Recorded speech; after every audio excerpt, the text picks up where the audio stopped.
Halo semuanya, perkenalkan nama saya Ninita Dihayu Subroto dengan NIM 2213026001 dari kelas A Farmasi Klinis Angkatan 2022 Fakultas Farmasi Universitas Mula Warman.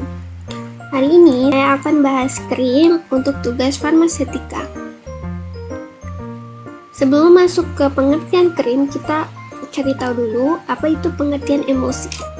Emulsi adalah sistem dua fase yang salah satu cairannya terdispersi dalam cairan yang lain dalam bentuk tetesan kecil. Nah, kalau krim adalah bentuk sediaan setengah padat berbentuk emulsi, mengandung satu atau lebih bahan obat terdispersi dalam bahan dasar yang sesuai. Jadi krim adalah salah satu contoh dari emulsi. Lanjut, kenapa sih krim dibuat? Jadi, preparasi krim dilakukan untuk mencapai efek pemolian atau pelembut jaringan kulit dengan mempertimbangkan jenis emulsi yang sesuai tertentu pada sifat terapeutik, di mana zat iritasi biasanya lebih baik dalam fase luar ya. Kemudian, berdasarkan tipenya, krim itu ada dua, yaitu krim minyak dalam air, yaitu sering menggunakan zat pengemulsi campuran dari surfaktan. Kemudian kalau tipe air dalam minyak, itu mengandung zat pengemulsi yang spesifik seperti adepslane, wall alkohol, atau ester asam lemak dengan garam. Lanjut, formula dasar krim. Krim itu atau emulsi itu ada dua ya fasenya, yaitu fase minyak sama air yang digabungin. Jadi fase minyak itu pengertiannya adalah bahan obat yang larut dalam minyak dan bersifat asam, misalnya asam stearat, parafin liquid, adepslane, sera, vaselin, setil alkohol. Kemudian ada fase air, yaitu bahan obat yang larut dalam air dan bersifat basah. Contohnya Na-tetraborat, TEA, gliserin, PEG, propilen glikol, dan yang lainnya. Dan yang paling sering itu twindarspan ya guys, itu yang paling bawah. Nah, bahan penyusun krim yang pastinya ada zat aktifnya, terus minyak, air, dan pengemulsinya. Nah, kita bisa tambahin bahan tambahan juga kayak pengawet, pendapar, pelembab, dan antioksidan. Lanjut, kualitas sediaan krim yang baik itu stabil selama penyimpanan pada suhu kamar dan bebas dari inkompatibilitas.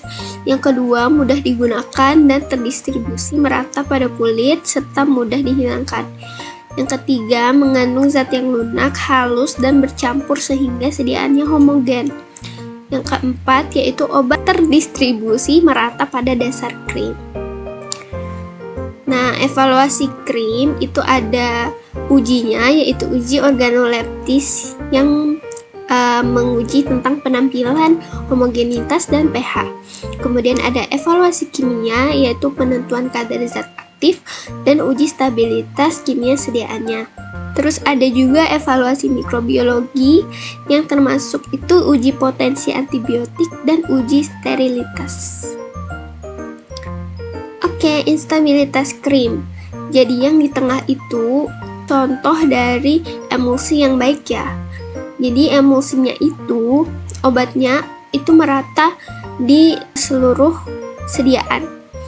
Nah, emulsi atau krim itu bisa terjadi instabilitas, yaitu cracking, di mana pemisahan fase terdispersi antara fase minyak sama fase airnya itu misah.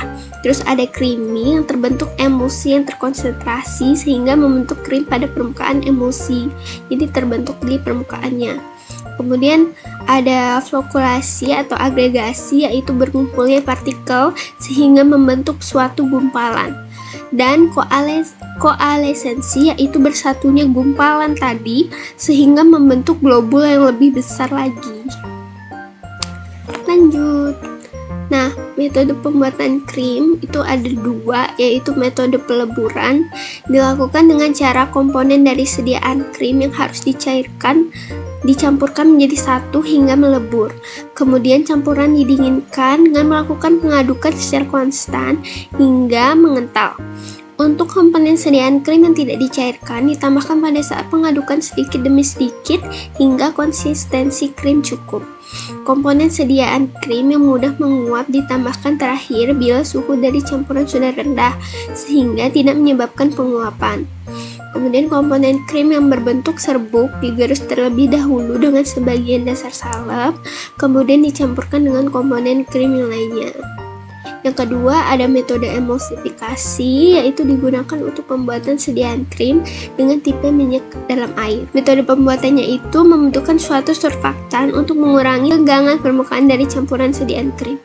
Penambahan surfaktan dimaksudkan agar campuran sediaan krim homogen dengan mudah dan tidak mudah terpisah kembali menjadi dua fase minyak dan air setelah beberapa saat.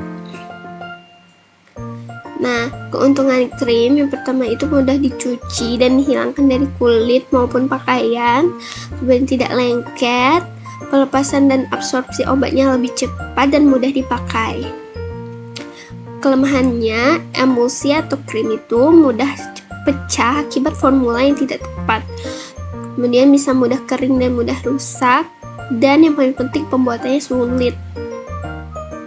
Nah, contoh produk krim itu kita punya antifungal miconazole cream, di mana krim ini bisa mengatasi infeksi jamur pada kulit seperti kurap, panu, dan candidiasis. Terus ada wadah Crystal Secret Bright Activating Night Cream, yaitu krim yang mampu meratakan warna kulit dan cerahkan noda hitam bekas jerawat. Kayak aku sekarang, guys. Nah, itu saja dari aku. Terima kasih. Semoga ilmu ini bermanfaat ya.